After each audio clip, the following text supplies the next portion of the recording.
Bonsoir à tous, bienvenue à cette nouvelle Unipop Art, Littérature et Cinéma. Merci de nous rejoindre ce soir et d'avoir eu la curiosité de découvrir un cinéaste rare, King Hu. Donc l'idée de vous faire découvrir ce cinéaste nous a été soufflée par Mathieu, donc je le remercie. Mathieu Guillou, vous le connaissez sûrement, il est déjà venu en 2018 nous faire voyager dans le cinéma japonais avec une conférence sur Takeshi Kitano. Ensuite, en 2022, cinéma hongkongais avec Tsui Hark. Et donc aujourd'hui, cinéma chinois de patrimoine, de magnifiques paysages, de magnifiques scènes de bataille de sabre, avec King Hu.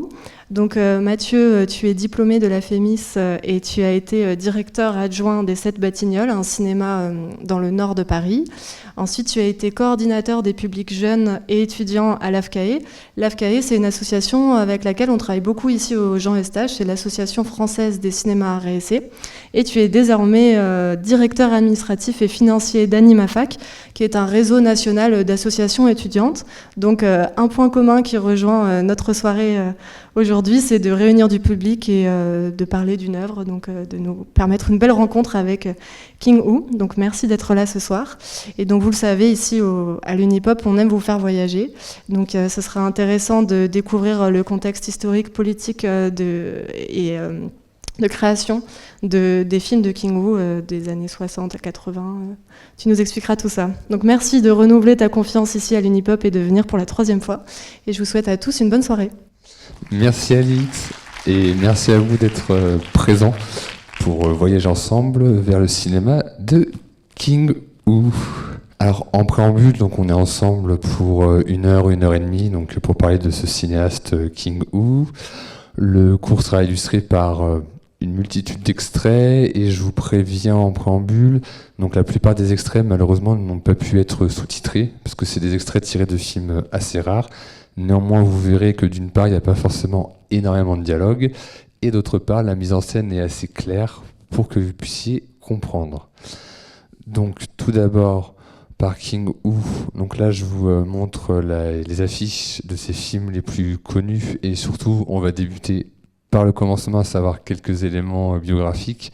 Donc il faut savoir que King Hu, donc il naît en 1932 à Pékin en Chine, mais il va émigrer en 1949 à Hong Kong pour des raisons donc politiques. Donc les communistes en Chine venaient de prendre le pouvoir et beaucoup de Chinois ont émigré soit à Hong Kong, soit à Taïwan. Sa famille décide de partir à Hong Kong et il faut savoir qu'il était assez perdu dans ce pays. Parce qu'en Chine, la langue communément parlée est le mandarin, mais à Hong Kong, c'est le cantonais. Donc, heureusement, il va retrouver un ancien camarade de classe qui va l'entraîner tout simplement vers le théâtre. Et c'est comme ça qu'il va s'immiscer dans l'art. Et il va enchaîner plein de petits boulots entre le théâtre et le cinéma. Et il va commencer en fait au bas de l'échelle en distribuant des affiches, en distribuant des tracts autour de films, autour de cinéma pour le promouvoir. Et un de ses amis, un ami on va dire malin, va un peu exagérer ses talents auprès d'un studio de cinéma et ce studio va l'engager, mais très vite la supercherie va tomber et le studio découvre qu'il n'a pas réellement de compétences pour être sur un plateau de tournage, du moins à cette époque. Néanmoins, il a un talent depuis ses débuts, c'est il dessine. C'est quelqu'un qui fait énormément de calligraphie. Donc ce talent va être repéré et il va commencer en fait à peindre plein de tableaux publicitaires pour promouvoir toujours des films. Mais le destin étant ce qu'il est, un poste vacant dans le département artistique donc de ce petit studio va lui permettre de commencer sa carrière au sein de l'industrie. Donc avant de parler donc des films que vous verrez là, sachez que dans ce studio, il va surtout être pris sous l'aile du réalisateur le plus connu à ce moment-là à Hong Kong et dans cette partie-là de l'Asie qui s'appelle Lee Hangxiang. Et Lee Hangxiang, donc c'est vraiment le cinéaste le plus incontournable de cette époque et il va vraiment choyer King Hu. Voilà, sans ce cinéaste, King Woo n'aurait pas eu la carrière qu'il a eue. En sachant que, comme King Woo, Li Yanxiang, il vient de la Chine continentale, il parle très peu cantonais, donc les deux, ils vont se lier d'une profonde amitié. Et son mentor va l'emmener vers un studio qui va peut-être vous parler, si vous connaissez un peu le cinéma asiatique, hongkongais, c'est la Shaw Brothers. La Shaw Brothers, c'est l'un des studios emblématiques de cette période à Hong Kong. Et Li Yanxiang prend King Woo dans ses valises et ils vont ensemble chez les frères Shaw. Et là, il va commencer à lui proposer des contrats de scénariste et surtout des contrats d'assistant réalisateur. Et donc Li Yanxiang, c'est un cinéaste qui est surtout connu pour ses opéras filmés et aussi pour un film fantastique qui s'appelle L'ombre enchanteresse, sur lequel King Woo est assistant réalisateur, tout comme sur The Love Eternally, qui est donc un opéra musical. Un opéra filmé. Donc c'était vraiment dans les années 60 ce qui marchait le mieux au box-office local. Donc qu'est-ce qu'un opéra filmé ? En fait, c'est tout simplement une comédie musicale autour... En fait, c'est des adaptations d'opéras célèbres chinois. Et avant de vous montrer un extrait, parce que je me dis que c'est assez intéressant de vous montrer un extrait de comment c'est mis en scène, il faut savoir que The Love Eternally, donc le film dont vous allez voir un extrait juste après, c'est l'équivalent de Roméo et Juliette dans la culture chinoise, à savoir un amour impossible entre deux personnages de classe sociale et d'univers différents, et leurs familles vont aussi s'entre-déchirer pour que leur amour n'ait pas lieu. Néanmoins, je ne vais pas trop m'attarder sur le film, mais je voulais quand même vous montrer un extrait pour illustrer ce qu'est l'opéra filmé. Voilà, c'était un court extrait juste pour vous montrer, pour la curiosité, ce qu'est un opéra filmé. Et on peut voir qu'en termes de mise en scène, on a plutôt des plans larges pour mettre en avant le jeu des actrices et leur chant. Donc sur ce film, King Woo est donc seulement assistant réalisateur, donc on ne peut pas vraiment encore parler de Pat King Woo. Audrey, est-ce qu'on peut remettre le PowerPoint s'il te plaît ? Aurélie, oh, je suis désolé, ok. Aurélie, pardon. Hop. Au moins, je suis content que ça vous fasse rire.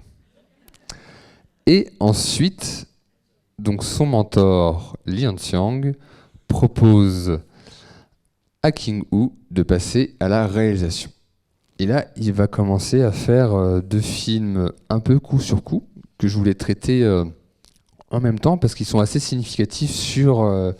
la manière dont va naître son style. Donc le premier film, c'est The Story of Susan, qui est à nouveau un opéra filmé. Donc il réalise en 1964.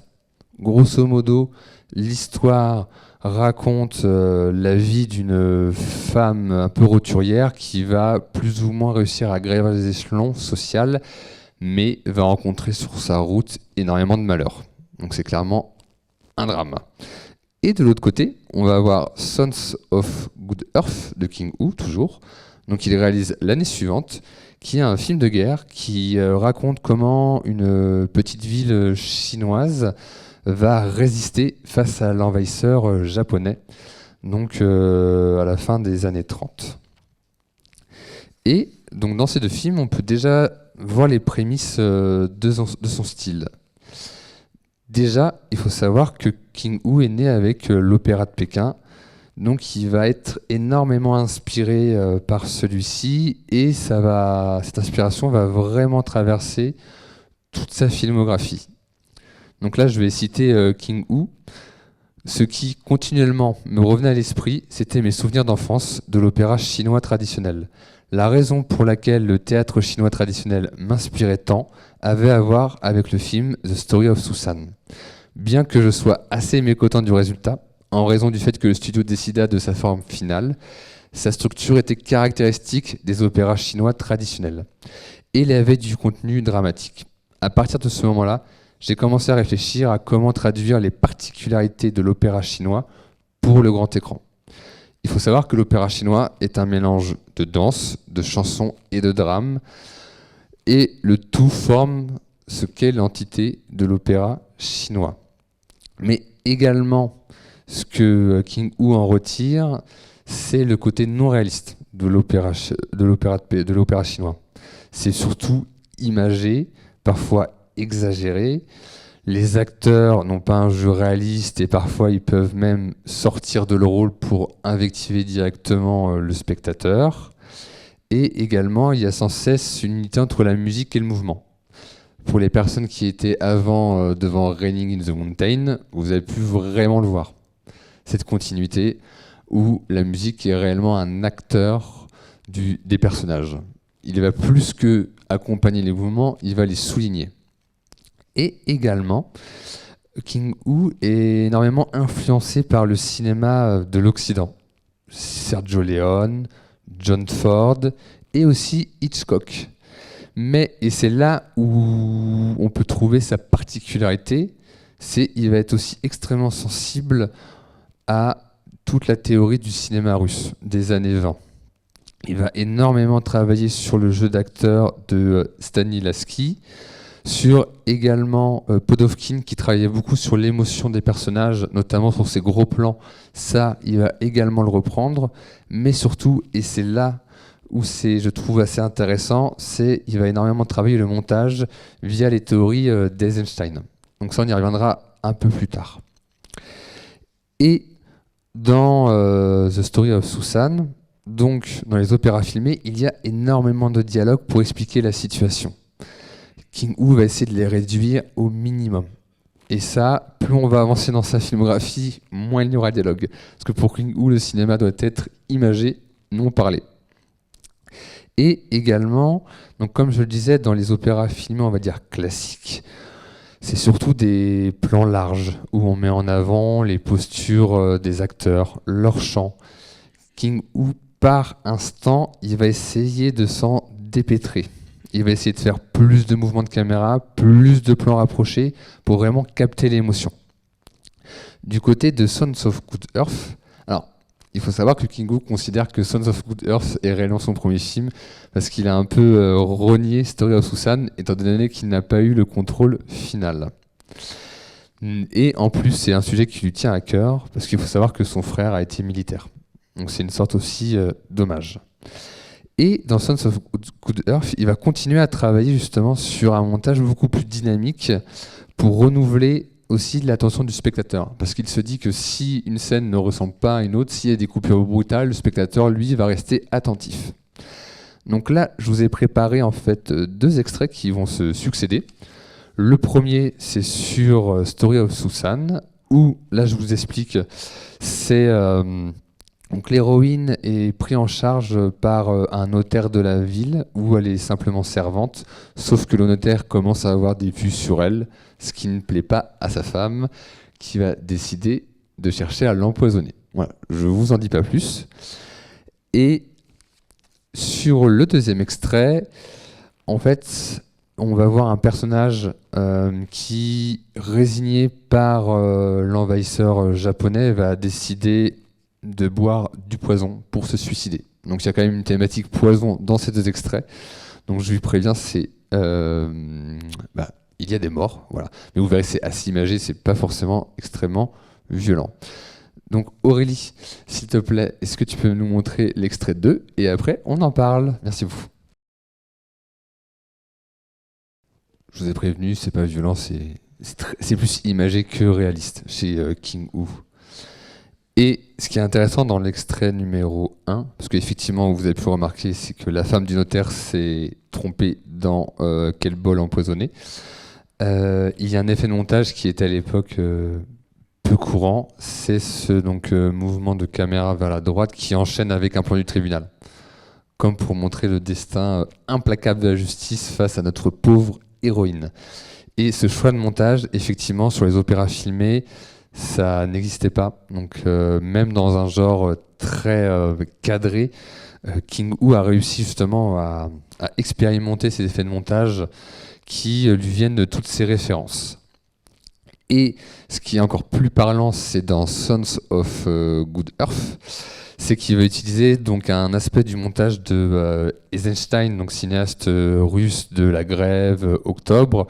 C'est ce qu'on appelle le montage des attractions, à savoir c'est mettre d'affilée deux images qui n'ont pas de rapport narratif entre eux, à savoir le visage du personnage qui vient de recevoir le sang de celui qui vient de boire du poison et le cercle rouge du drapeau japonais.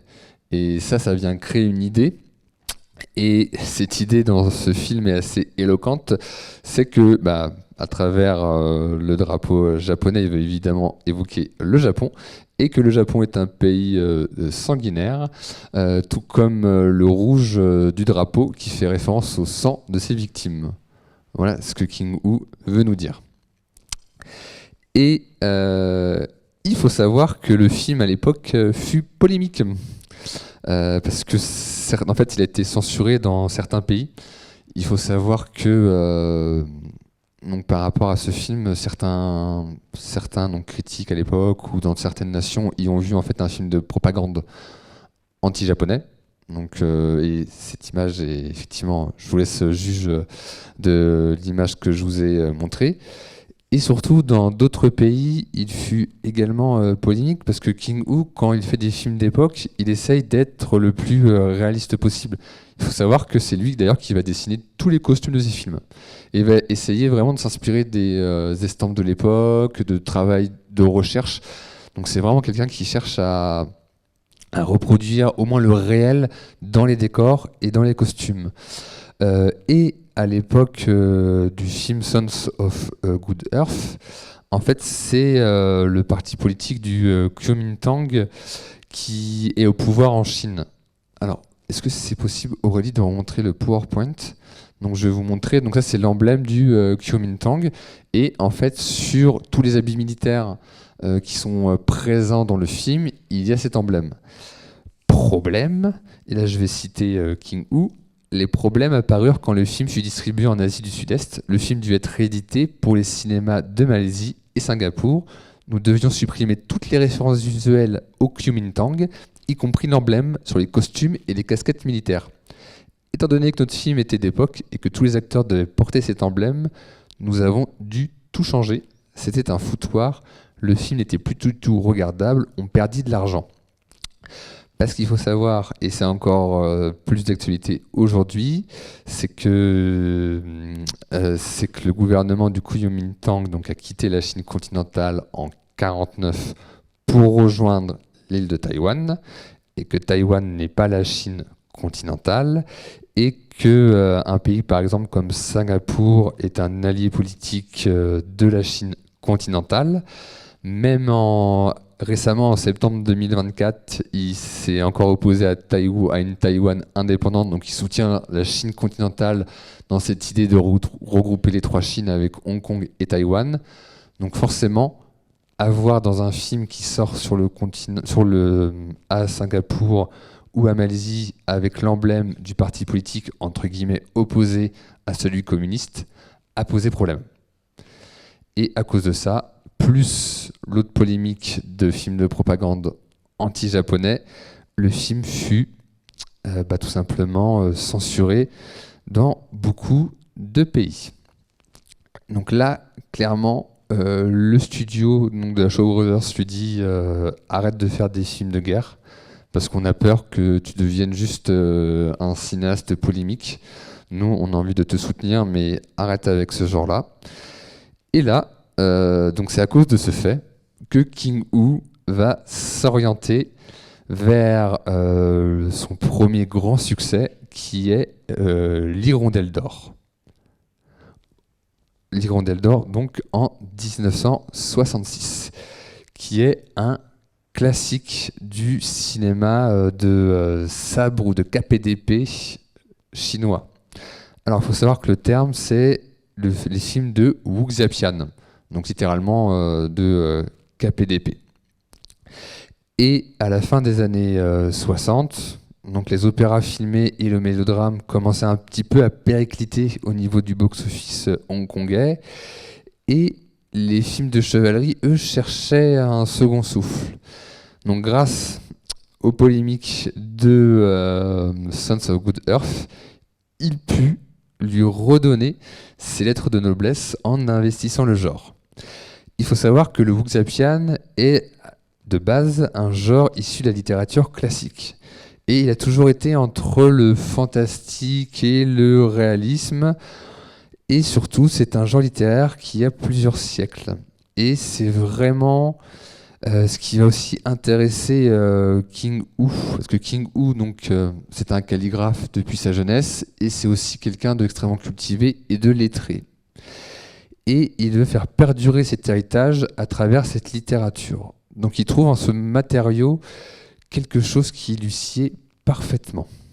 En sachant que dans ses films de KPDP, il ne veut pas nécessairement utiliser les vrais arts martiaux, ce que lui va appeler le vrai kung-fu. Parce que il faut savoir que King Hu, par rapport à son éducation, comparé à d'autres cinéastes hongkongais de l'époque, il n'a fait aucune école martiale. Il ne connaît rien dans les arts martiaux. Par exemple, il va dire « J'en avais vu des compétitions, je ne trouvais pas ça très beau. Et en plus, je n'y comprenais rien. Je n'y comprends toujours rien aujourd'hui d'ailleurs. Quand j'étais enfant, j'avais vu de l'opéra de Pékin, en grande quantité.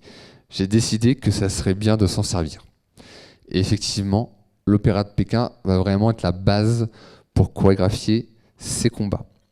En fait, aux arts martiaux, il va ajouter des mouvements beaucoup plus souples venus de l'opéra de Pékin, et également beaucoup plus de cascades comme des sauts périlleux et une utilisation du trampoline, qui deviendra d'ailleurs sa véritable marque de fabrique. Et il dira même que le terme, parce qu'il s'oppose assez au kung-fu, que le terme kung-fu est vraiment un terme purement cantonais, donc de Hong Kong, et qui n'a pas réellement de signification. Donc, pour lui, les combats dans les films sont plus du cinéma que du réel kung-fu. Il va dire par rapport à ce qui l'opposait à l'époque, il va dire ce que je décris n'est pas du vrai combat. Et il appelle ça plutôt de la danse.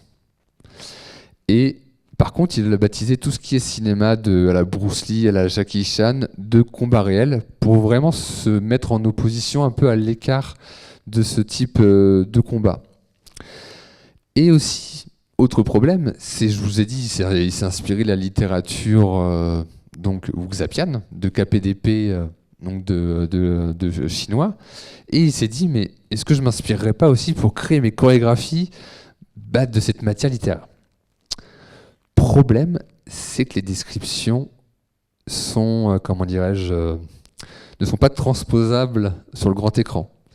Par exemple, dans certains livres, on peut lire « La grue blanche étend ses ailes » ou « Réduit l'icard et tirez le yin ».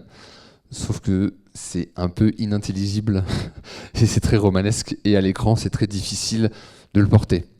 Je ne sais pas si vous avez vu le film de Wong Kar-wai 2046.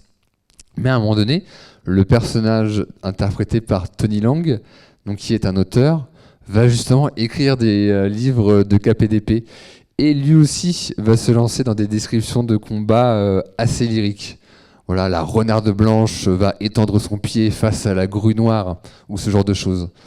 Et effectivement, dans ses recherches, King Hu s'est dit qu'il allait falloir qu'il abandonne cette partie dans la littérature chinoise et qu'il ne garde que les histoires, que les récits. Et avec cette manière de voir les combats, donc pas vraiment inspirés par les arts martiaux, mais plus par l'opéra de Pékin, il va apporter justement un nouveau souffle à ces films-là. Et également, ce qui va être une des caractéristiques de son cinéma, c'est la place prédominante des personnages féminins. Voilà, des personnages de femmes chevalières errantes. Alors, beaucoup de critiques en Occident y avaient vu une sorte de proto-féminisme en mettant en scène davantage des femmes que des hommes. Mais il faut savoir que, d'une part, King Hu ne l'a jamais revendiqué, et a raison, parce que la prédominante des personnages féminins dans la littérature wuxapian était déjà là. Il n'a fait que s'en inspirer. Alors qu'à l'époque, justement, son concurrent qui s'appelle Cheng She, lui a surtout mis des amitiés viriles et des histoires de vengeance dans ses films. Donc là, encore une fois, c'est un cinéaste qui lui a été longtemps opposé par cette surreprésentation des personnages féminins contre une surreprésentation des personnages masculins. Pardon. Et aussi ses intrigues, et ça vous avez pu le voir aussi dans Raining in the Mountain, donc toujours un peu dans des récits labyrinthiques, faits de complots, où des héros vont se croiser, puis s'éloigner, puis s'affronter, puis devoir faire des alliances, etc., etc. Et souvent, les rapports justement entre des personnages féminins et masculins vont surtout être conflictuels. Chez King Hu, on va rarement voir, en fait, comme chez d'autres cinéastes d'action un peu plus contemporains, des personnages féminins abandonner leurs conditions en fait de guerrière pour n'être qu'une femme au service du héros à la fin du film. Ces personnages féminins chez King Hu vont garder leur même droiture et leur même valeur face aux héros masculins. Et ces héros vont d'ailleurs toujours rechercher la droiture et vont avoir un profond sens de la justice. Et on va... Ah oui, et là je vous montre juste Cheng She, donc le cinéaste que j'évoquais. Donc l'un des films les plus célèbres, si ce n'est le plus célèbre, c'est Un seul bras les tue à tous, qui est là encore une histoire de vengeance et une histoire avant tout d'amitié virile. Et je vais vous montrer maintenant un extrait justement de l'Hirondelle d'or, qui sont en fait deux scènes de combat assez signifiantes.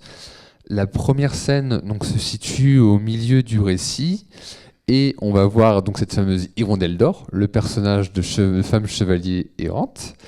Et la deuxième séquence, donc toujours dans l'Hirondelle d'or, c'est une scène finale entre deux hommes, et on parlera des particularités juste après. Donc Aurélie, l'extrait 3, s'il te plaît. Merci. Et ce qui est intéressant en fait avec ces deux séquences, voilà. Ce qui est intéressant en fait avec ces deux séquences, c'est que le film donc, va arriver à un moment où, comme je le disais, le film de KPTP va un peu perdre de son souffle. Et lui, il va permettre de lui en roder un nouveau, surtout avec la première partie du film où on va avoir des chorégraphies de combat comme celles qu'on a vues, où il va beaucoup s'inspirer en fait de l'opéra de Pékin. Donc vous avez dû voir cet aspect caractéristique, à savoir les personnages qui tournent autour comme des crabes de l'héroïne. Ça, c'est typiquement de l'opéra chinois, en fait. Il a vraiment, comme fondation à ces films d'action et de combat, prendre les fondations dans les mouvements de l'opéra de Pékin, que ce soit au niveau des chorégraphies et au niveau du rythme. Et ensuite, au niveau de la deuxième séquence, c'est ce qui se faisait beaucoup à cette époque, c'est un usage beaucoup d'effets spéciaux pour essayer d'illustrer le côté, on va dire, surhomme de ces héros-héroïnes. Et avec beaucoup d'effets spéciaux, donc physiques. Donc là, on voit des vagues du vent avec... des vagues d'énergie avec du vent, avec des effets de plateau, des effets d'animation, etc., etc. C'est la seule fois de sa carrière qu'il va les utiliser. Il va après beaucoup plus utiliser, et ça on le verra, des effets liés au découpage, au montage, ou bien à des sauts périlleux et à des câbles, pour justement montrer l'aspect surhomme de ces héros. Et il va arrêter d'utiliser ces techniques d'effets spéciaux qui... déjà à l'époque, qui aujourd'hui, je trouve, ont beaucoup plus vieilli que ces autres effets. Et il va aussi inventer sur ce film, tout simplement, le métier de chorégraphe d'arts martiaux. Parce que, je vous l'ai dit, c'est quelqu'un qui ne connaît pas les arts martiaux. Il s'est beaucoup plus inspiré de l'opéra de Pékin. Néanmoins, il a quand même besoin d'un chorégraphe. Et là, il va aller chercher Han Yingxie, qui n'est autre que le chorégraphe de tous les films de Bruce Lee. Voilà, tout simplement. Et il va énormément lui donner de directives pour réussir à avoir cette synthèse entre les arts martiaux et l'opéra de Pékin. Donc c'est vrai que le rôle de ce chorégraphe est tout sauf négligeable. Et pour anecdote, l'héroïne donc, de l'Hirondelle d'Or, Chang Pei-Pei, a été vue en 2000 dans un film qui s'appelle Tigre et Dragon de Ang Lee. Et pour celles et ceux qui l'ont peut-être vu, c'est celle qui joue le rôle de la sorcière. Voilà. Donc, Ang Lee voulait vraiment rendre hommage à King Woo et à cette actrice qui, après ce film, donc est devenue emblématique à Hong Kong. Et là, comme dit King Woo, à sa sortie, l'Hirondelle d'Or fut très bien reçu par le public. Il rapporta beaucoup d'argent. Au même moment, mon contrat avait expiré avec la Shaw Brothers. Je fus rapidement contacté par Union Film. C'était une compagnie principalement taïwanaise, mais qui avait une présence à Hong Kong. Union Film était une compagnie de distribution et non un lieu de production. Le directeur me propose de venir à Taïwan et j'accepta. Ils me confirmèrent que la compagnie n'avait pas encore de studio, mais qu'ils me laisseraient en concevoir un. Donc j'ai fait venir un gestionnaire et je me suis installé à Taïwan. Donc là, après le succès de l'Hirondelle d'Or, il gagne son indépendance. Et il faut savoir qu'à Hong Kong, le cinéma est vu vraiment comme un bien commercial. En France, nous, c'est plutôt une industrie culturelle. Là-bas, on va dire que le terme culturel n'existe pas. On est cinéaste et on peut continuer que si on a du succès commercial. Fort heureusement pour King Woo, il en a eu et ça lui donne un ticket vers sa liberté créative. Hop. Et donc là, on va maintenant passer au film qui sera diffusé tout à l'heure, mais je ne vais pas en dire trop. Mais là, on va dire que King Woo entame sa période avec Dragon Inn du film d'auberge et un peu sa consécration. À sa consécration à la fois à Hong Kong toujours, à Taïwan, mais surtout sur toute l'Asie. Et Dragon Inn, c'est vraiment un classique du cinéma taïwanais. C'est, pour preuve, il y a quand même eu un film de Tsai Ming-liang qui s'appelle Goodbye Dragon Inn, qui raconte la dernière séance d'un cinéma. Et ce cinéma projette quoi ? Il projette Dragon Inn. Et ces deux autres films à l'époque, donc c'est donc L'Auberge du Printemps et Pirates et Guerriers, qui eux aussi vont prendre cette même, ce même décor, celui d'une auberge, où toutes les intrigues, tout le complot du film va se résoudre qu'à un seul lieu. Un peu comme d'ailleurs Raining in the Mountain que vous avez pu voir. Donc là, on est vraiment dans un huis clos et il va beaucoup s'inspirer du film d'espionnage. Il faut savoir qu'il était énormément amateur de James Bond, mais ça nous y reviendrons. Mais en tout cas, il s'en est beaucoup inspiré sur l'écriture de ses scénarios. Car effectivement, King Woo, donc, en plus de réaliser, de superviser le montage, de faire les costumes, ils écrivaient également tous ces scénarios. Donc c'était vraiment un artiste accompli. Et quand il va à Taïwan, donc sur les trois films que j'ai cités, Dragon Inn, L'Auberge du Printemps, Pirates et Guerriers, ces scénarios, là encore, il s'est jamais épanché dessus, mais on peut y voir des allégories entre la Chine donc, communiste et Taïwan, la Chine du Kuomintang, donc le gouvernement taïwanais qui a fui la Chine continentale en 1949.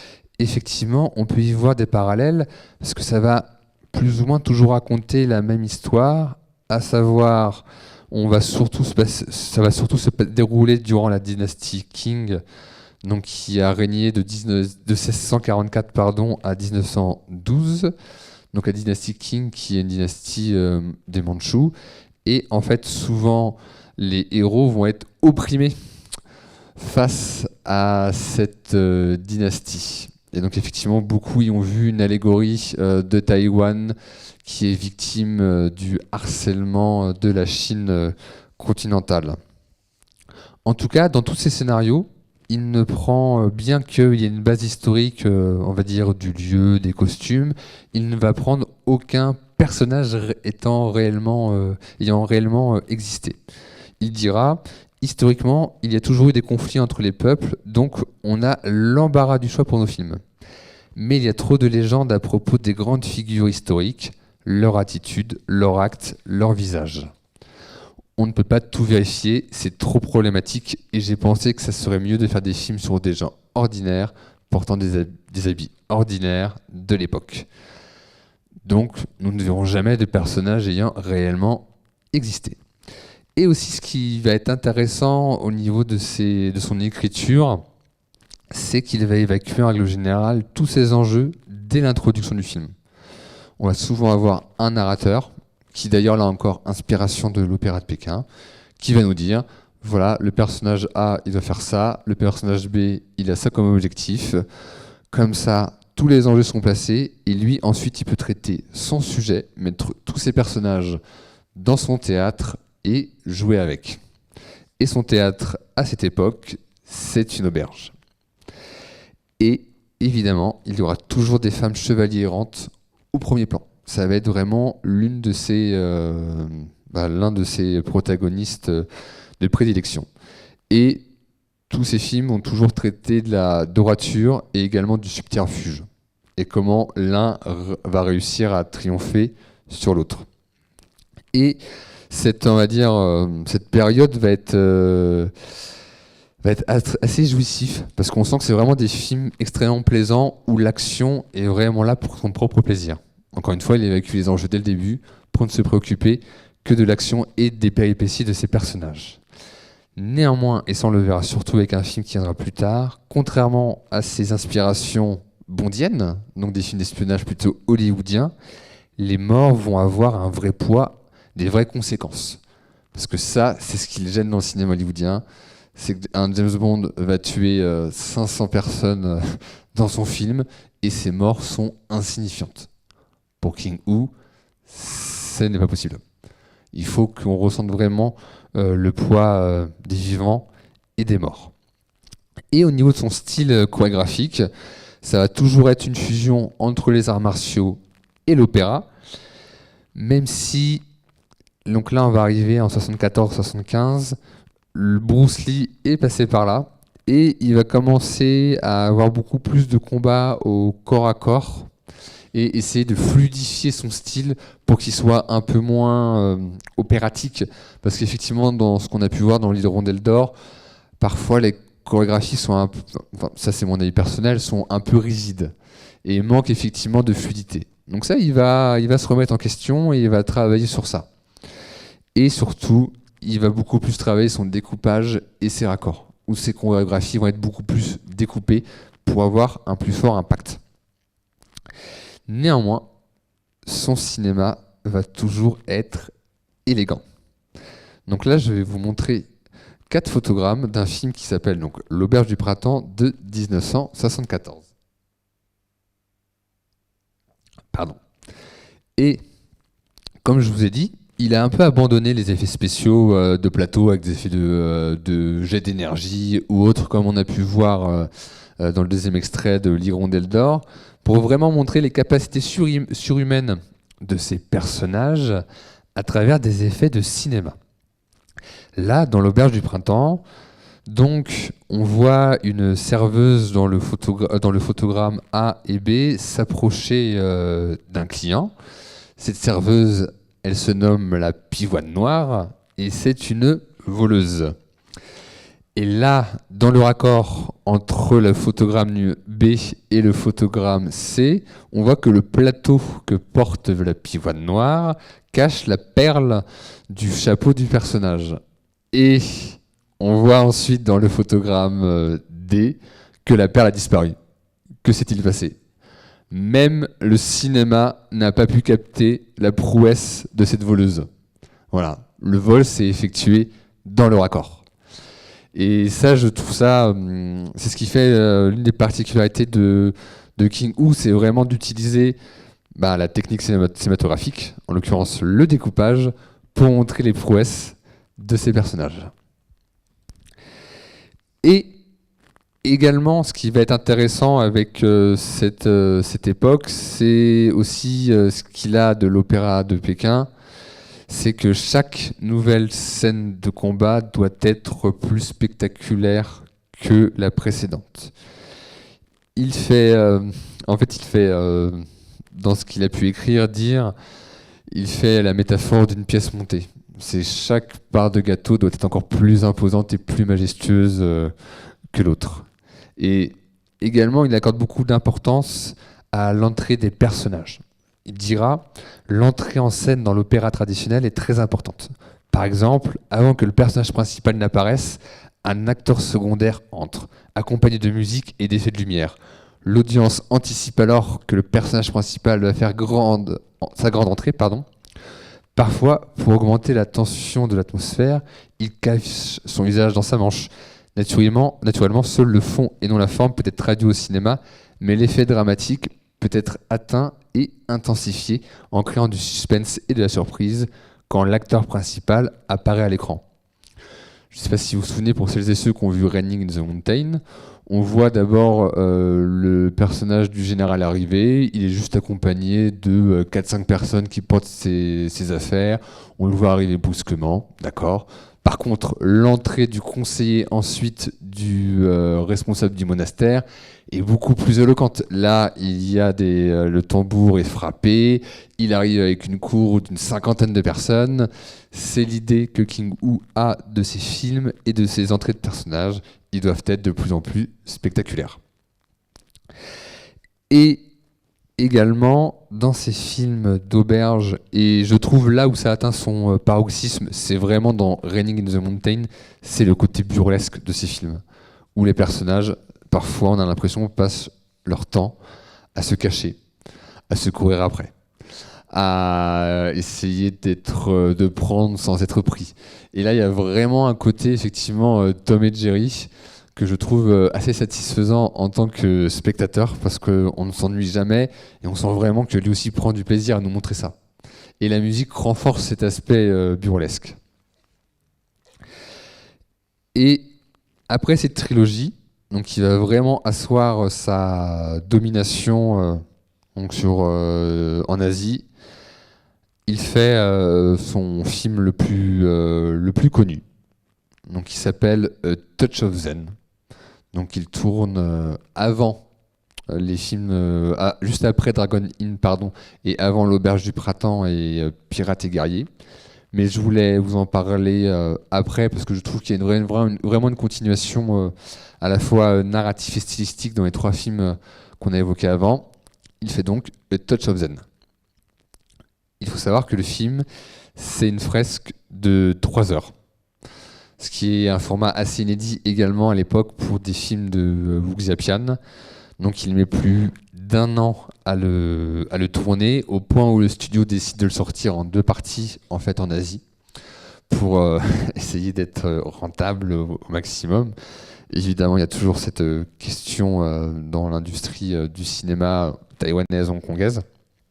Et là, il va y avoir une vraie originalité de la part de King-woo, c'est que le personnage principal, ce n'est pas un guerrier, mais c'est un lettré.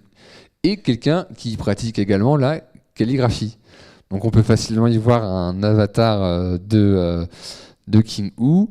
Et ce personnage va être mêlé un peu contre son gré à effectivement une affaire de complot. Il tombe en fait sur une femme qui est la fille d'un général qui a été donc assassiné par la police secrète du gouvernement. Et cette femme est poursuivie par les eunuques. Il faut savoir que les eunuques donc, étaient responsables de la police secrète à l'époque en Chine. Et surtout, c'était une police secrète qui a été mise en place par l'empereur Ming au XIVe siècle, Ming Yongle. Et cette police était vraiment chargée de déterrer toute activité secrète de trahison, de complot et de traquer en fait toutes les informations gênantes pour le gouvernement en place. Ils avaient carte blanche, ils étaient haïs et redoutés pour leur arrogance et leur pratique de corruption. Parce qu'en fonction des empereurs, effectivement, la police des eunuques eut plus ou moins de pouvoir. Parce que des complots, effectivement, ils ont pu en créer de toutes pièces. Et donc dans ce film, on retrouve cette femme chevalier errante qui va devoir donc survivre face à cette police secrète, aidée par un lettré, donc sorte d'avatar de King-woo. Et ensemble, ils vont essayer de déjouer tous les retournements de situations et pièges que leur font cette police.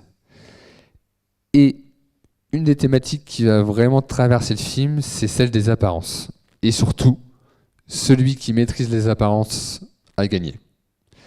Et à ce jeu-là, le lettré va être extrêmement utile parce qu'il va petit à petit se muer en une sorte de stratège militaire et va aider cette femme, donc fille de général, et ses quelques fidèles à triompher de certaines batailles où il va, par exemple, élaborer des pièges via l'utilisation de mannequins pour compenser la faiblesse du nombre de ses alliés.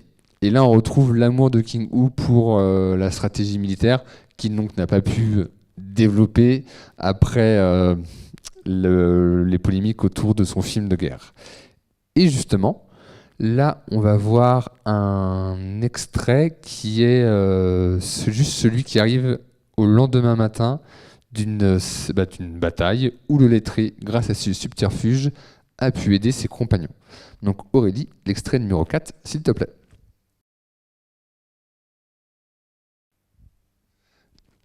Et c'est exactement ce que je vous disais, c'est que on voit ce personnage rigoler, s'enthousiasmer par ses confections, ses inventions pour gagner une bataille qui pour lui n'est qu'un jeu, n'est que en quelque sorte du cinéma. Et quand il se rend compte des conséquences de ses actes, soudain il est pris de terreur. Donc ça c'est vraiment aussi l'un des aspects de son cinéma, c'est tuer quelqu'un n'est pas quelque chose d'anodin. Et là encore il a voulu montrer aussi une différence avec le cinéma hollywoodien, qui n'avait pas la même façon de voir les choses dans ses grandes productions. Et également, là, dans A Touch of Zen, au niveau de son style chorégraphique, il va vraiment passer un cap où, comme il le dira, je me concentre sur la sensation du combat plutôt que sur le combat lui-même. On pourrait schématiser la mise en scène de scènes d'action, du moins de scènes de combat, de deux sortes. La première sorte, ça serait de montrer le mouvement à l'intérieur d'un plan, c'est-à-dire faire plutôt du plan large et de laisser les artistes martiaux faire leur chorégraphie juste pour montrer de quoi ils sont capables, à l'instar des films à la Bruce Lee, où le plan est fait pour qu'on voit Bruce Lee faire ses prouesses. Et l'autre manière, ça serait à l'intérieur de ce type de plan large d'insérer d'autres plans, des inserts abstraits, purement dynamiques, qui seraient que des mouvements, un mouvement rapide de jambes, d'étoffes, de bras.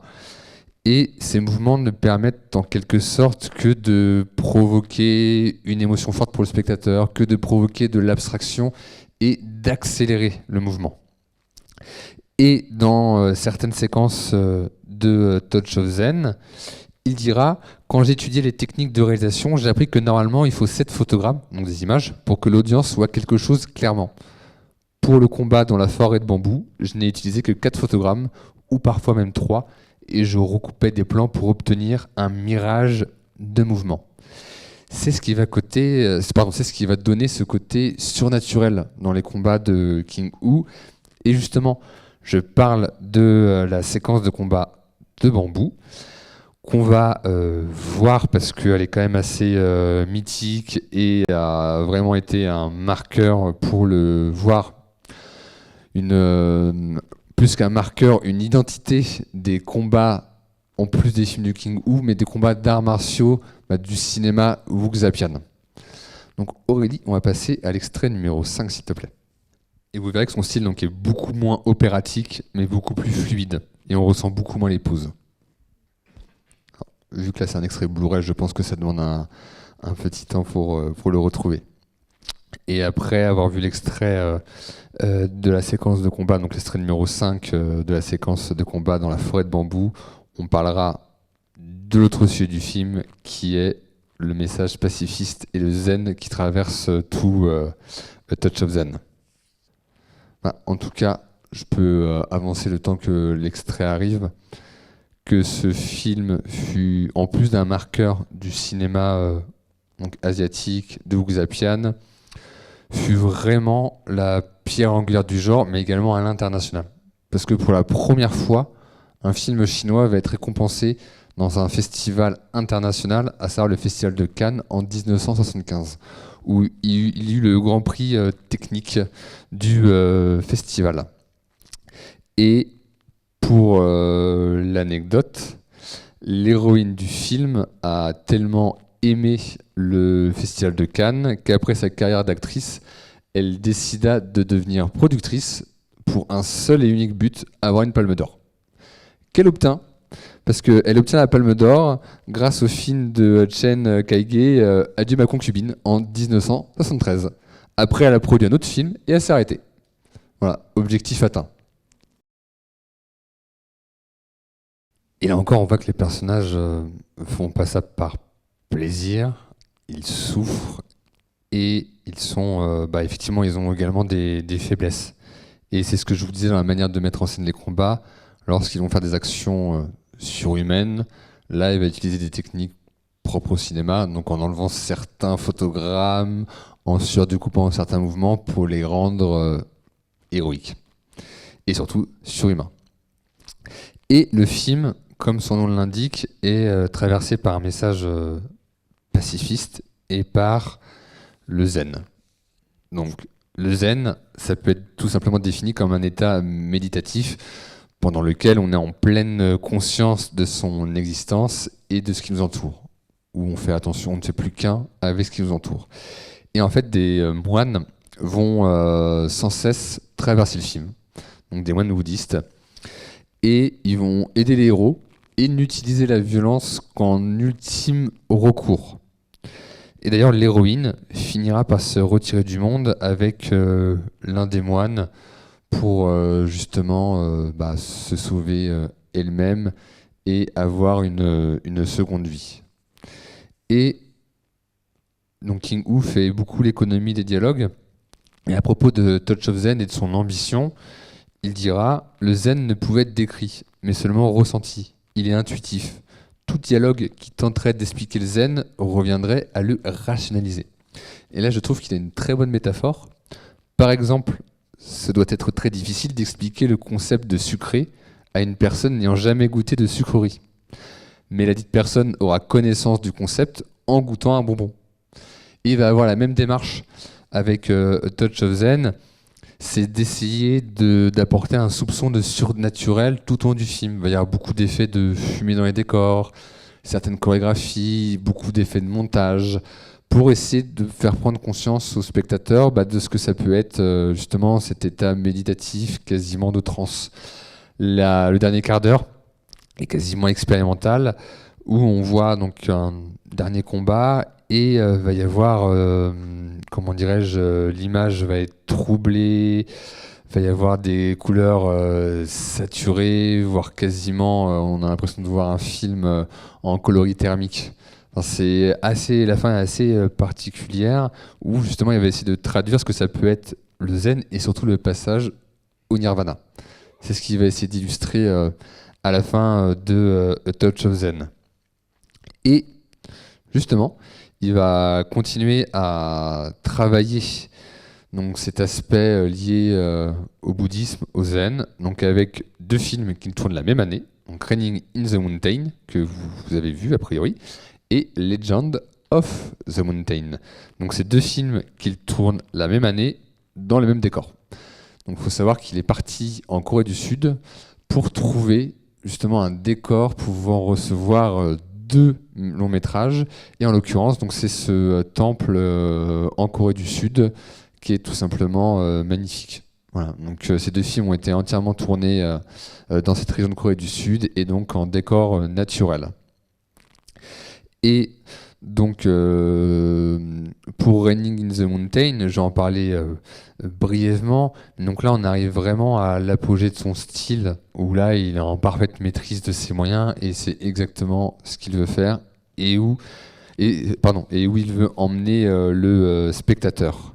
Et justement, dans Raining in the Mountain, il va sans cesse essayer de distiller quelque chose de surnaturel, comme vous avez vu ce repenti qui finit par devenir donc le responsable des moines, ou quand on le voit, la manière de le filmer légèrement en contre-plongée, il dégage une aura quasi mystique. Et c'est ce qu'il essaye de donner.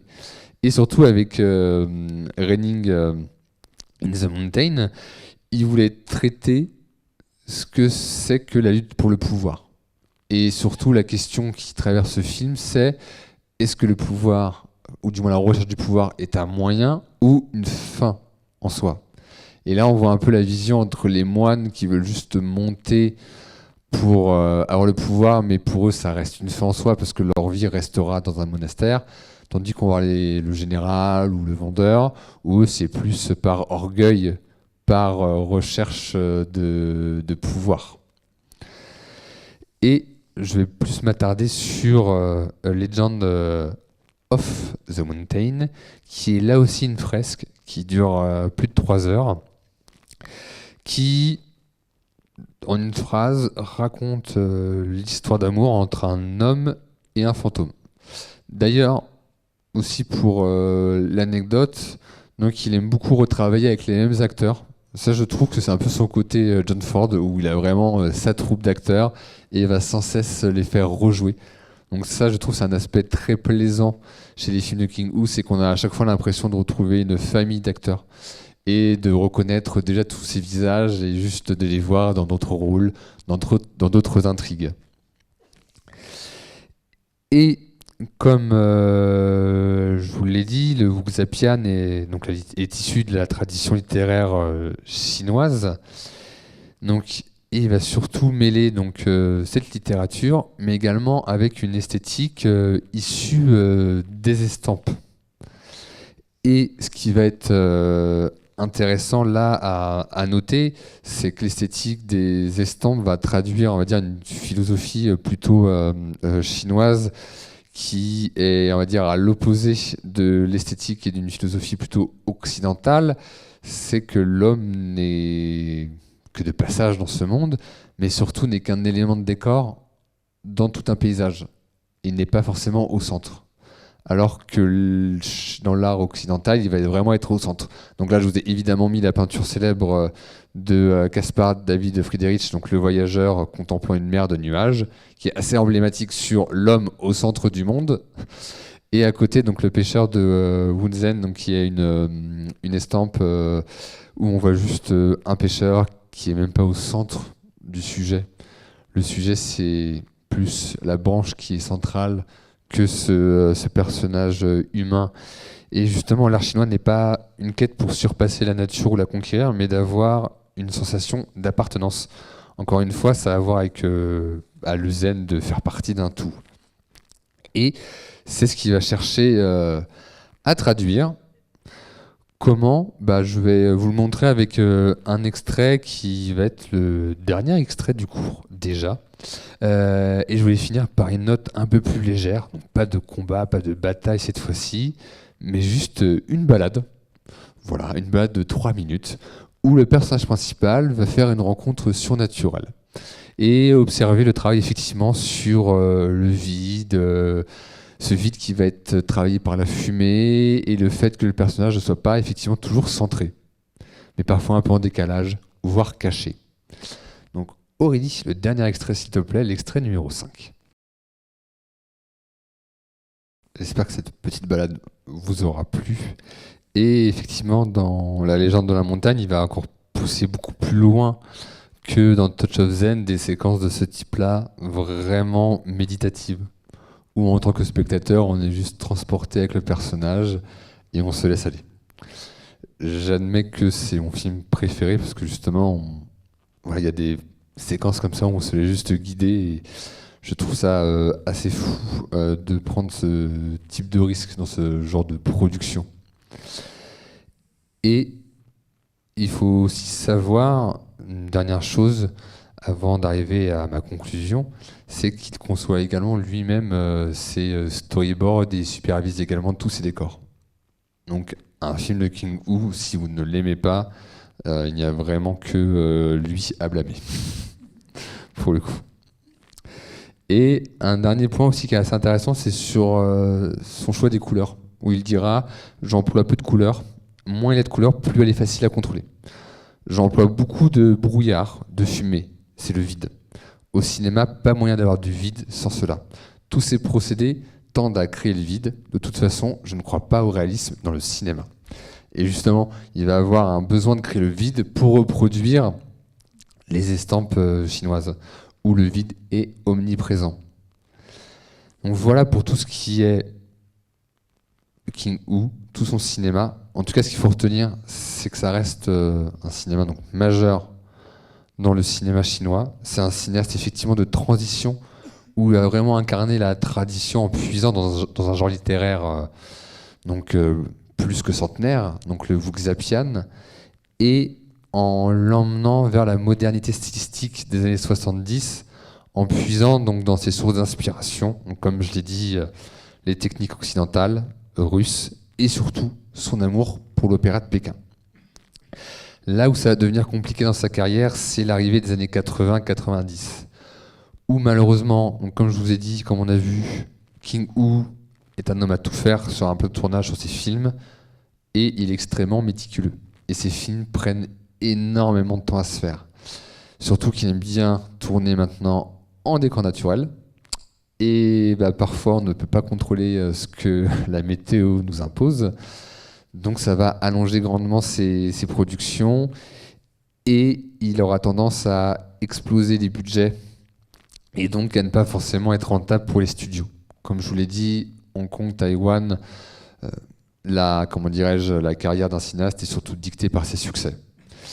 Au point où, dans les années fin 80, début 90, donc faut savoir que toute la génération de la nouvelle vague hongkongaise, donc des années 70, 80, 90, doivent énormément à King Hu. Et l'une de ses figures phares, Choi Ark, va l'engager pour réaliser le film Swordman. Donc c'était en sachant que Choi Ark a fait sa thèse d'étudiant sur le cinéma de King Hu. Donc c'était vraiment engager son maître à penser. Sauf que Choi Ark, là, il est producteur, donc il a besoin que le film sorte vite. King Hu prend son temps, et Choi Ark va commettre un crime de lèse-majesté en l'éjectant du tournage. Alors, la version officielle, c'est que King Hu serait tombé malade, mais la version officieuse serait que Choi Ark perdit patience, et même face à son maître.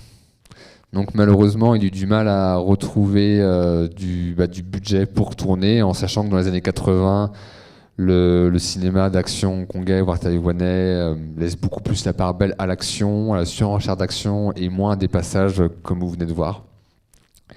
Donc là, ils ne rencontrent plus de succès en Asie. Il décide de partir aux États-Unis pour réaliser un projet qui lui tient à cœur, qui est la construction du chemin de fer par la communauté chinoise.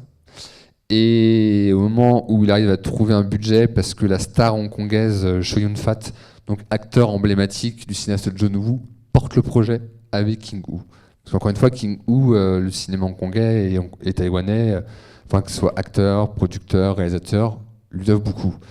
Malheureusement, il ne pourra pas aller au bout de ce projet parce qu'il va décéder suite à une opération médicale en 1997. Donc ce projet, comme d'autres, reste parmi les projets mythiques de cinéastes importants qu'on ne verra jamais malheureusement. En tout cas, l'héritage de King Hu est toujours important à l'heure actuelle, puisque des cinéastes, alors évidemment, s'en inspirent, mais s'en inspirent vraiment ouvertement. Donc là, j'ai déjà cité Tigre et Dragon de Ang Lee en 2000. On peut aussi citer Hero de Zhang Yimou en 2002, ou bien The Assassin de Wu Shaoxian. Et c'est vrai que l'héritage que King Hu a laissé au cinéma, notamment Wuxiapian, est indéniable et surtout indélébile. Et en plus, il a permis à la Chine de montrer son savoir-faire, donc en 75 au Festival de Cannes.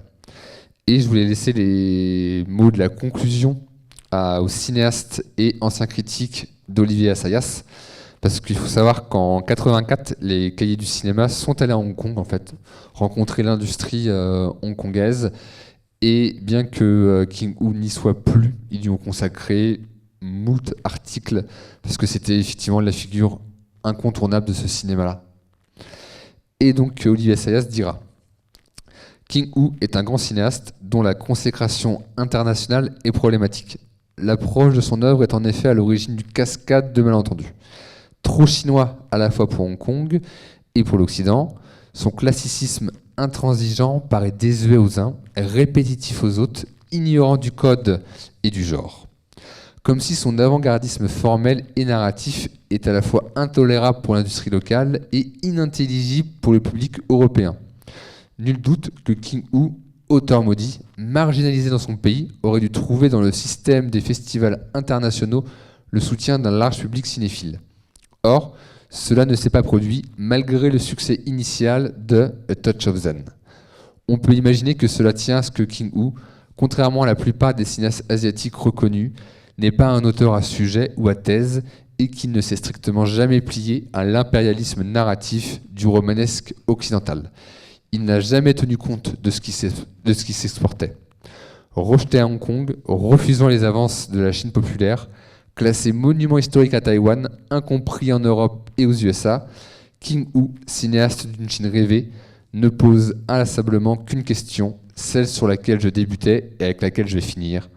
Cela a-t-il un sens aujourd'hui d'être le plus grand cinéaste chinois vivant ? Mais je pense que vous êtes dans le même cas que moi. J'avais quelques questions, mais tu as répondu parfaitement ce dernier quart d'heure. Donc voilà, c'est parfait. En tout cas, j'espère que pour celles et ceux qui ne connaissaient pas Cinéaste, que ça vous a plu et que ça vous a permis aussi de mettre en perspective le film Raining in the Mountain que vous avez vu juste avant.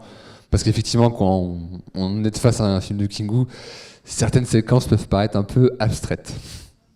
Et donc, on vous encourage à découvrir Dragon Inn. Merci beaucoup.